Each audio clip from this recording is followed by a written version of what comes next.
request to a mail address, and Carol would then collect ecash during the month, for example, and then back to the ecash mint, and then the ecash mint would issue the fiat back into her bank account. So this was the intended flow of ecash.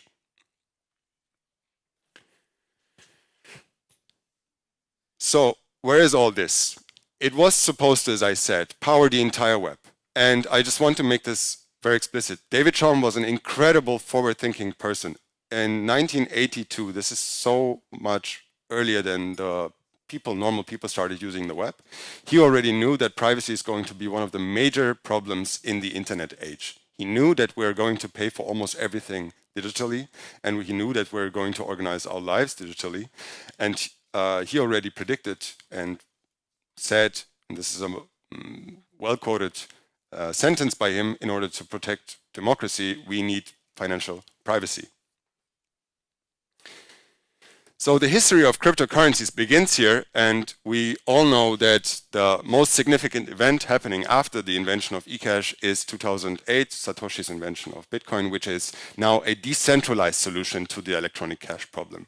This is something completely new, a very different approach, and the research leading up to this point has always, like most of the research, has assumed that we're going to go with this centralized model, and this decentralized electronic cash idea was very far away until Satoshi proposed this solution. Now, Bitcoin has ridden us from the need of a trusted third party in order to use money. However, the fundamental inability of blockchains to scale still means that most activity on Bitcoin happening today, expressed as number of transactions, is custodial. So what if we took the good ideas from the 80s and put it onto the new financial open monetary network that everyone can build upon? And this is what happens. This is an incredibly bullish slide. This is my favorite slide of this entire presentation. And I've built only two things of this list. And there's been incredible implementations. The Mint implementations that you see here are in different programming languages developed by independent programmers, all possible through a system that we have developed, protocol specifications, which are something like a shared language between us. And if you read those documents, you'll be able to build one of the apps that is compatible with the rest of the ecosystem. There's been particular uptick in Nostr, where social clients have started interacting with ecash, making it super easy to send around ecash to your peers and friends online. And this is very typical for a new system like Nostr, that isn't invested into an old solution. I think it's very natural to see that we are seeing adoption on something like Nostr, and it will take much longer for legacy systems to pick up on newer innovations. The reason why we could do this is not because we're geniuses. People in the 80s were also very smart. The reason is Bitcoin. This is literally it. So when you think of a mint has a set of different users. And these users within the mint can interact with each other using ecash. If there's a second mint, those users will interact with a different ecash denomination between each other. So now, obviously, there can be users who have ecash from two different mints. They could serve as a sort of intermediary between those closed systems. However, most settlements between the mints will happen over Lightning. And this is possible because the mints, both of them, trust the Bitcoin network. And when you do that, you can create a bridge between these subsystems that are very easy to bootstrap. So we can create dozens and thousands of these mints, and we can scale this infinitely horizontally and make them all talk to each other because of the shared language of Bitcoin. And 1,000 mints blossom. Now, the previous slide was just a graphic. This is an actual network of individual Cashu mints run by independent people. And this is from a new audit tool that I've been working on that monitors these mints for their activity, whether they're able to send payments between each other or not. So we're seeing these maps and networks of mints emerge. So I like to say this, and I like to say it again, Bitcoin fixes ecash. Even ecash, like Bitcoin fixes everything, but also ecash. All right, brain dump. Now I hope we're almost on the same page, and after this page, like this will be the conclusion of my introduction, but I will just do a brain dump and give you a lot of information in a short period of time. First of all, we're dealing with, as I said, digital bearer asset. You hold the money in case of ecash. It is not stored on a blockchain, it's not on a ledger. The piece of data that you have in the phone is the money itself. Everyone can run a mint. So these mints are very lightweight. You can run them for an individual small website with a couple hundred users, or you can run them for a huge financial institution that needs to serve thousands of users per day. So this is extremely scalable and extremely lightweight at the same time. eCash can be its own shitcoin, or it can represent a real asset, and we're obviously only interested in a second. The state of ownership of eCash is not defined by the state of the ledger. This is in contrast to Bitcoin, where the state of ownership is defined by what the Bitcoin blockchain says. For an eCash system, there is no central ledger that says who has what. The state of ownership is only defined by what do you have in your pocket. Transactions of eCash are peer-to-peer. I send it to you directly. The role of the mint is to prevent double spending. And although this is a custodial system, it is eerily irreversible.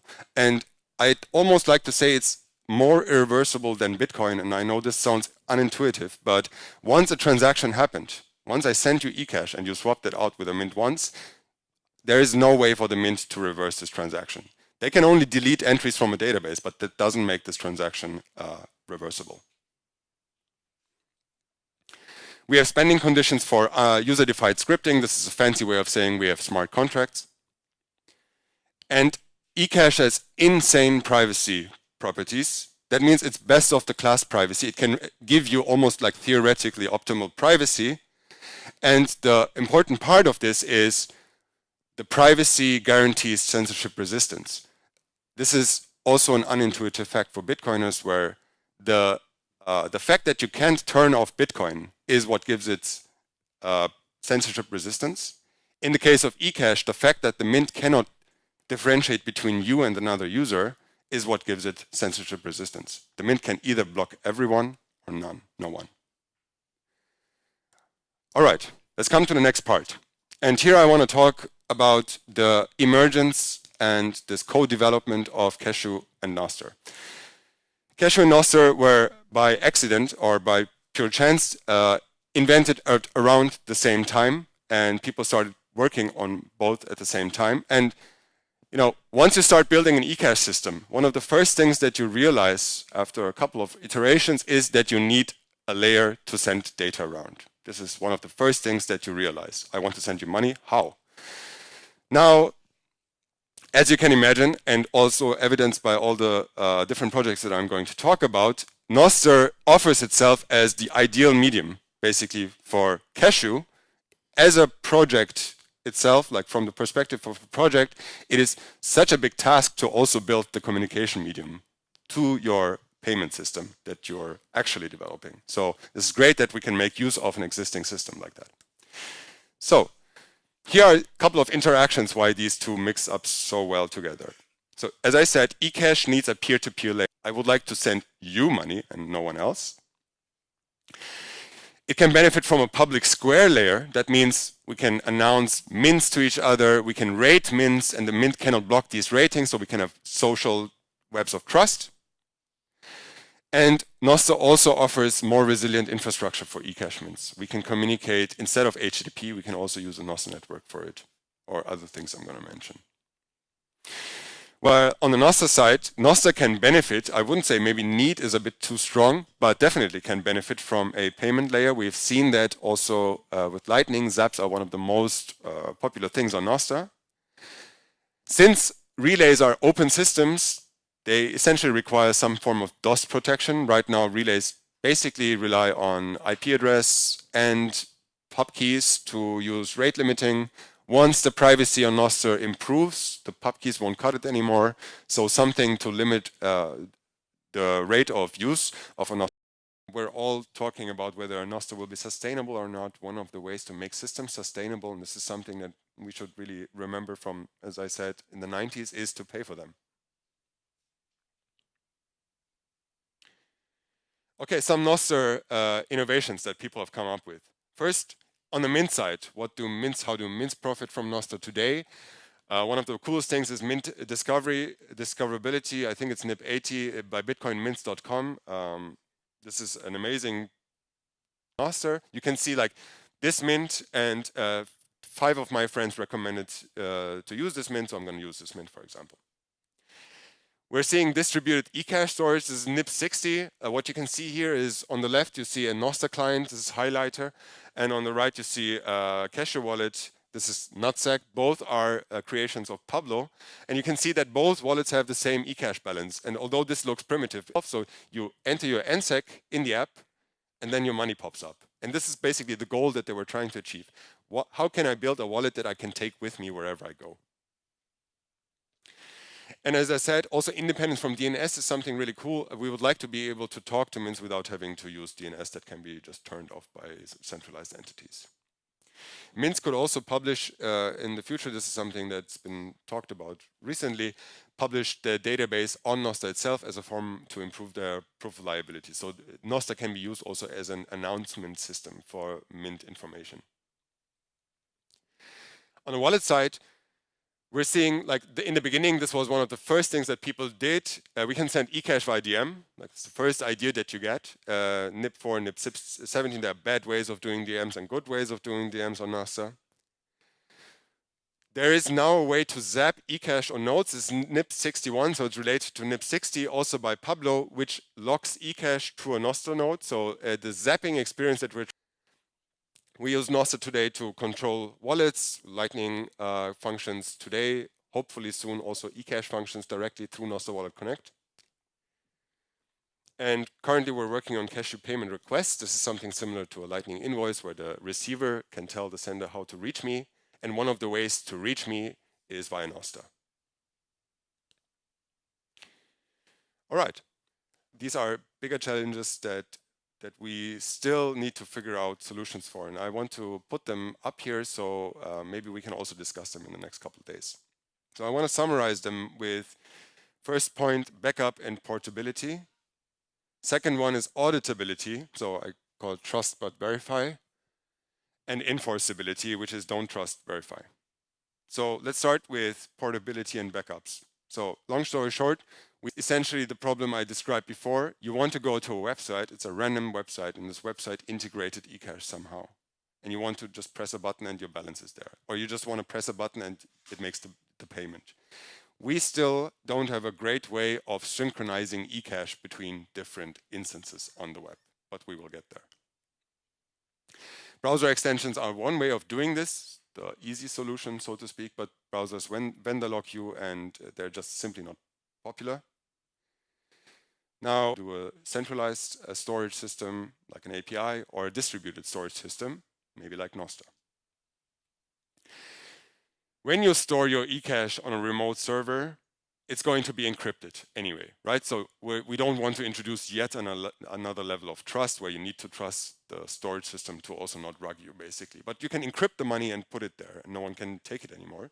But when you do that, and you should do that, question is like, how do you do coin selection, right? Just out of that blob of data that you stored somewhere. So question is remote versus local coin selection, which is a trade-off between bandwidth and privacy. So either you download the entire wallet and then coin select and then upload again, or you ask the server to do coin selection for you, which might have privacy implications. So maybe there's some ZK magic. This is like a ZK maybe. Maybe there's a ZK way of doing coin selection in the cloud without the server. We can make a simplified one-dimensional line here that I want to draw here. With the first point being what I call OG Chaumin ecash. This is trust me, bro. Then in the middle, we have the next step would be auditability, trust but verify. and the end of that scale is enforceability. Don't trust, verify. So we are here. And even in the case of Fedi, we're still at the trust me bro level. And I think we can get to the auditability. Like I have a clear idea of how to get there, which means like even if we can't stop the mint from rugging or cheating, we can prove that it's rugging or cheating. And that's already a big, big step.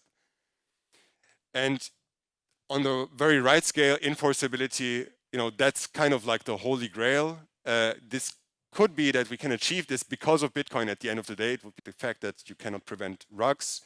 And then Bitcoin came as an alternative to that. And it would be very interesting or nice to be able to secure ecash back with the technologies, the properties of Bitcoin. So on auditability, this is something that I proposed a year ago or so. Lots of people have read it. It's a proof of liability scheme that gives users some way of making sure that the mint is not doing fractional reserve or printing unbacked ecash. However, this has some caveats that are serious caveats, I think, and one of them is it requires everyone to do the check in order for these proof of liabilities to work. It is not in real time, so you only can detect like inflation in the past. It's just less exact. The precision of the proof of liabilities system gets, big compromises that we need to accept here, and possibly, and I hope that we can improve on that. In terms of enforceability, there is not too much on the table. Generally speaking, UTXO sharing schemes that are being discussed these days, just for example, ARC or others, I really like them. I just want to say, but they usually require frequent settlement on-chain somehow. You can do one transaction. That I don't know if we can achieve a similar level to that. I think there are also alternative proposals, ZK coin, so on, that allows you to unilaterally exit, and you have to accept certain properties with that. What sounds more realistic to me, and I think this may be something that we can achieve with a lot of research, is when we are able to prove that the mint is cheating, also build a system where you can punish the mint that is cheater. And I want to refer here to ARCs and Cashu. All right. I want to come to the last part of my talk here, and this is going to be more of a zoom out generic view of our way of working on this protocol together. And I want to talk about a couple of principles that I want to suggest to you, the developers here working on these systems, or ideas that I care about, like openness, fairness, beauty, and so on. Like I like these too. What I mean here, though, is technical principles, protocol-specific principles. All right. So we are all working on a protocol. That's important to realize. Many people are working on their own projects, but we're all a single community speaking the same language because we want to be compatible with each other. So although everyone is doing their own thing, we're independent of a general direction that we want to move on together.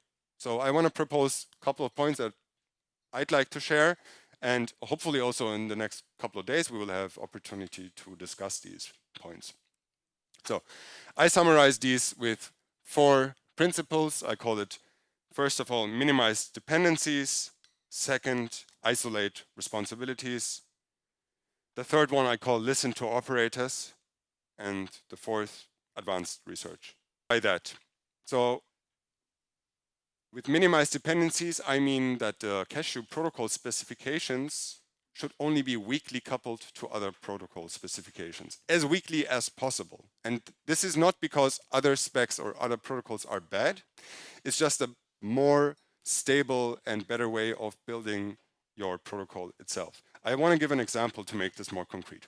Remember anymore. We basically assumed that the entire world is Lightning, Bolt 11, and there is nothing else in the universe. Every payment will be Bolt 11 until the end. This brought so many problems once we started to extend the protocol, because we realized, we had this idiosyncrasy, and we thought this is going to be the way that we're going to do things. Since then, we've cleaned up the entire protocol. We threw almost everything away and have something we call now the V1 protocol, which is the protocol that everyone uses today. But this program, an implementation just recently of that, to implement Bolt 12, for example. So we were able, through minimizing the dependencies or coupling it way weaker to Lightning, to include a different payment method just like that. And for right now, Bolt 11 and Bolt 12 are just nothing than a simple payment method in the protocol. And this method could be anything. It could be give me physical cash, could be make a credit card payment. Mention it is the 33-byte versus 32-byte key size discussion. Most people won't know what I'm talking about, but others will do. So the Nostr protocol has done something that I want to, he mentioned as to be avoided. The Nostr protocol took 32-byte keys from Taproot. He said, no one's using 32-byte keys except Taproot, because Peter Wulle had this genius idea of throwing away one bit. And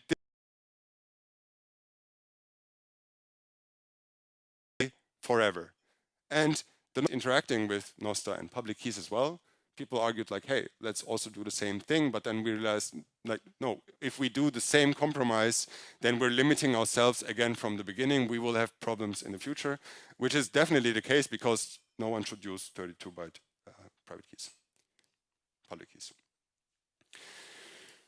So for protocol design, and only for protocol design, don't hit me, is you shouldn't think like a Bitcoiner, you should think like an...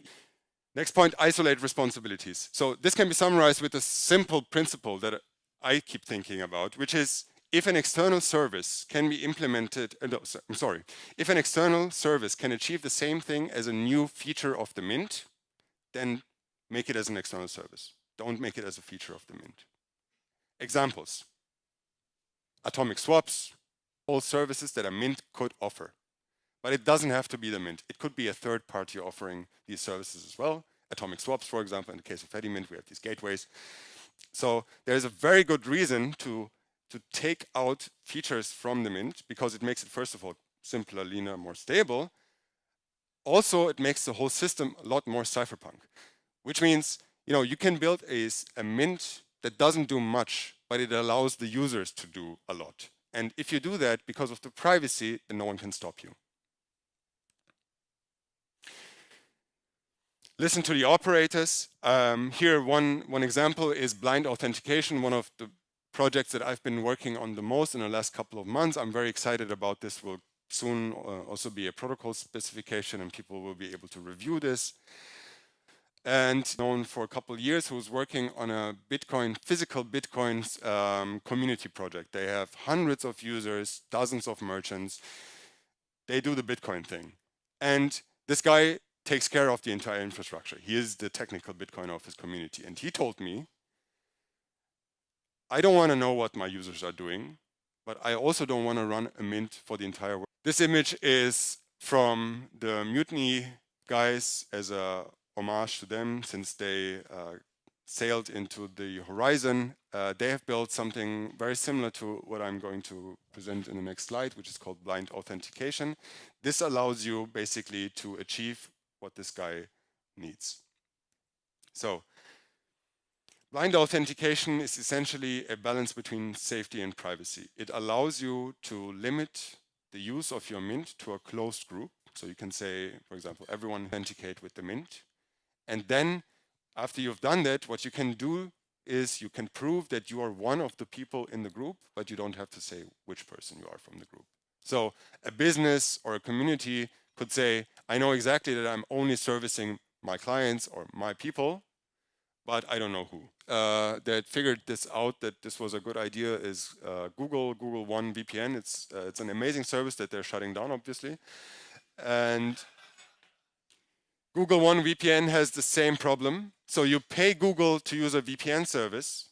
They need to know whether you've paid or not. This is like no question. But they don't want to know which user you are who paid for the VPN service. So what Google One VPN does, you log onto the Google service, you prove you have paid, they give you a blind signature, you unblind that, and you use that blind signature. System has been used and is used as a basis for more things that you can build on top of ecash. As an example, I want to give this the DLC proposal by Conduition. It's a very complicated proposal that allows you to implement DLCs for ecash.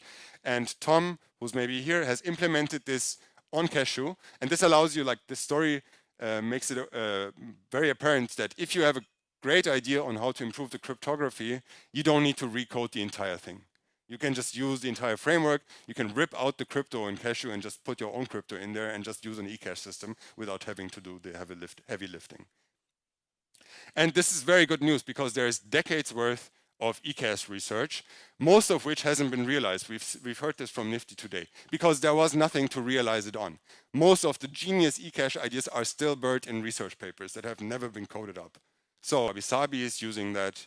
There are accumulator design, fraud proofs and punishment. I just quickly mentioned that you can maybe prove in the future if the mint is behaving correctly or not. Zero knowledge proof for programmable ecash. We can make ecash smart contracts that are indistinguishable from each other. Merkle tree-based bookkeeping. We can put the entire database of an ecash mint into a Merkle tree and then do all sorts of inclusion proofs, exclusion proofs. You can build a house, and when you have a house, you can make nuts. And I like to say this, but this time I really don't have, is doing anything they want with your data. We have so much to fix, and Bitcoin is one part of that, and I believe ecash will also be a big part of that. There are so many custodians out there in this world, so many. All of them can upgrade to a better system. On programming, I think we have something for you. Just join us on this site. You can see all our specifications and docs and more information. If you want to support Cashu in the development of this protocol, you can support it via the Open Cash Association. It's a non-profit for some. I'm so stoked that all of you are here, and thank you for the attention.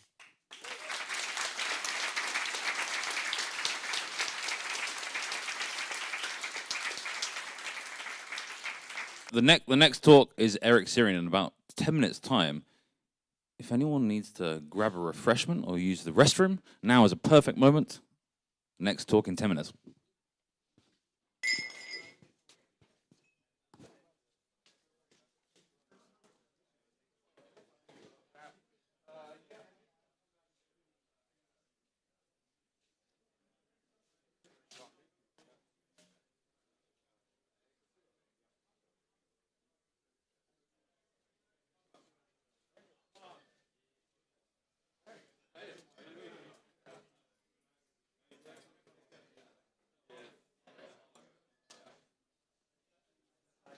Some of the shit we need, so it's good that these guys are developing it.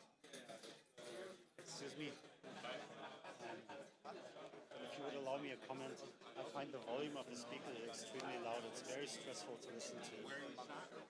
Rather in the front, but yeah, it has a very loud and like.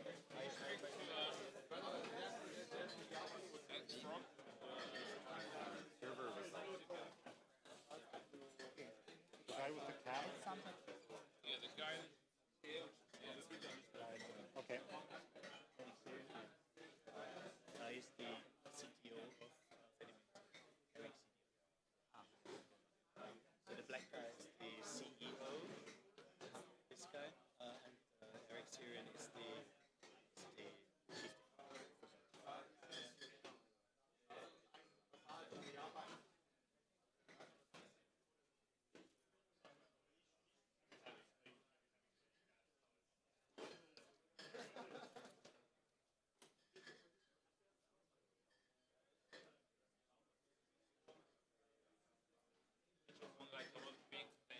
I heard it. I heard him say that. Can you just tell him to sit further back? Because